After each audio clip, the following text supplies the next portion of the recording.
first see this movie, you're going to notice two things. Wooden acting and very cheap special effects.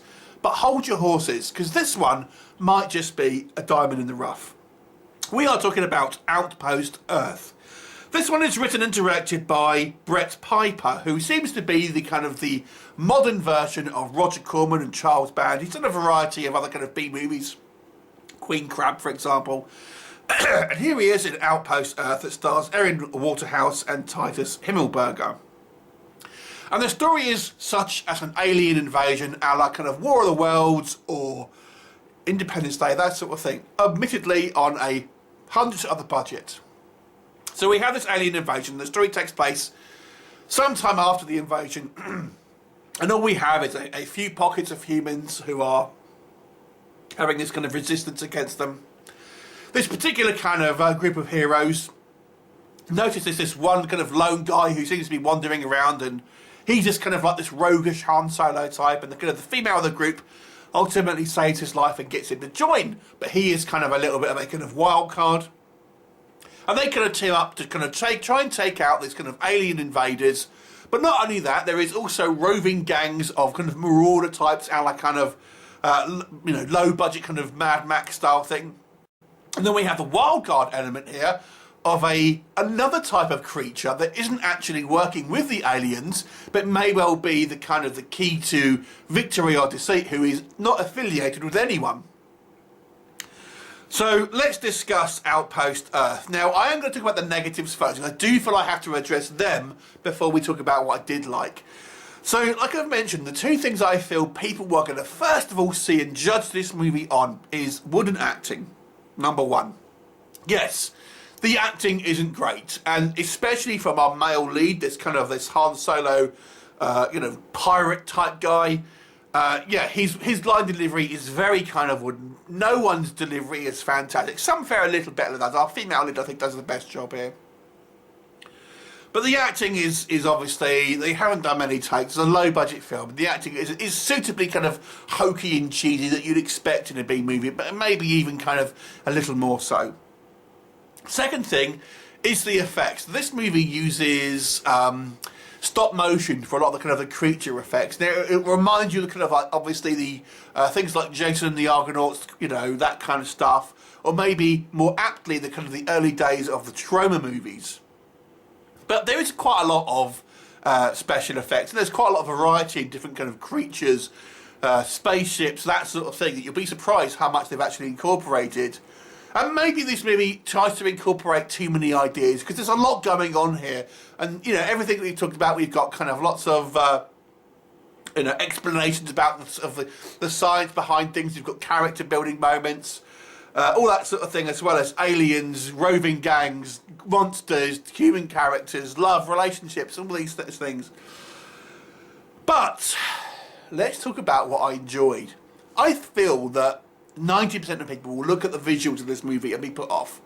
But for those 10%, this movie is surprisingly endearing and has an engaging storyline. This film isn't just a simple, there's aliens, invaders and humans fight back. I feel that this movie does actually try to do quite a lot more with the story itself and have, number one, engaging characters. Yes, the acting isn't great, but I've got to say, I thought the characters were really kind of fun. Our male lead, who is, like I said, this Han Solo sort of style guy, despite the fact that his line delivery is very wooden, you can't help but like his kind of like roguish charm and his kind of like smug persona and the kind of like the quips that he says to a lot of the other guys.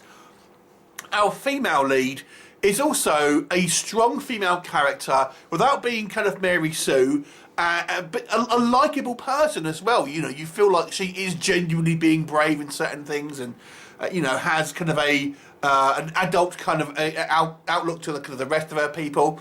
And the kind of the scientist guy who will drop lots of exposition is quite convincing, delivering kind of like scientific gobbledygook, but also having kind of like character moments with the other kind of the people there. So that's kind of the characters. The storyline itself is actually quite fun. Like, there's a lot going on, so you're never going to be bored in this movie. And they introduce some really kind of fun things and fun little elements. So I thought for a kind of a low budget, seemingly throwaway kind of B-movie are really kind of are worth watching. For example, the kind of the backstory of the aliens, where they've come from and their biology and things like that. I was surprised how in-depth and interesting these aspects were. Now, a lot of it is kind of info dumps and kind of like that sort of thing, but nonetheless, I actually found it quite well thought out, which I quite enjoyed. I really enjoyed the fact that there's a plot point here where they discover that they can kind of pilot the enemy ships, but they can only do so if they're blind drunk, which I thought was a really fun little kind of little plot point that I thought was quite intriguing. And then we have this kind of like this other creature that is involved, and it kind of evokes a kind of a Beauty and the Beast vibe here. In fact, this movie has a lot of kind of homages to other kind of science fiction here. Like I say, Beauty and the Beast in that respect. You even hear kind of sound effects that sound suspiciously similar to things like kind of War of the Worlds and things like that. The story is very kind of well paced because, you know, there's so many story elements here. I mean, some might argue too many. I do think maybe the inclusion of the rival gangs may have been a little bit kind of too much, but nonetheless, I still kind of enjoyed the scenes, to be fair. But it goes at a kind of quite a breakneck pace, and it's almost, you feel like it's the first chapter in what could be an ongoing story, and it adds elements that may well be could be explored at least in kind of future instalments. So I have got to say, despite this having some very obvious kind of visual flaws, and obviously some less than stellar acting, which I partly think is on by design, it's still a hell of an enjoyable film if you can get past those things. Now, if you're familiar with my channel, you know I tend to do lots of B-movies and kind of low-budget fare. So for me personally, this is it's an enjoyable film that just about kind of, to me, makes it watchable with the kind of the effects that they've done and kind of the acting that they've done, and it doesn't make it a bad film to watch at all. In fact, I quite enjoyed it. I'd give it a 6 out of 10, which might seem particularly high when you first see this. You're going to think, man, this looks really rubbish. But give it a chance. I am sure the story will grab you. 6 out of 10. Have you seen it? What did you think of it? Leave me a comment and I'll look forward to seeing you next time. Bye for now.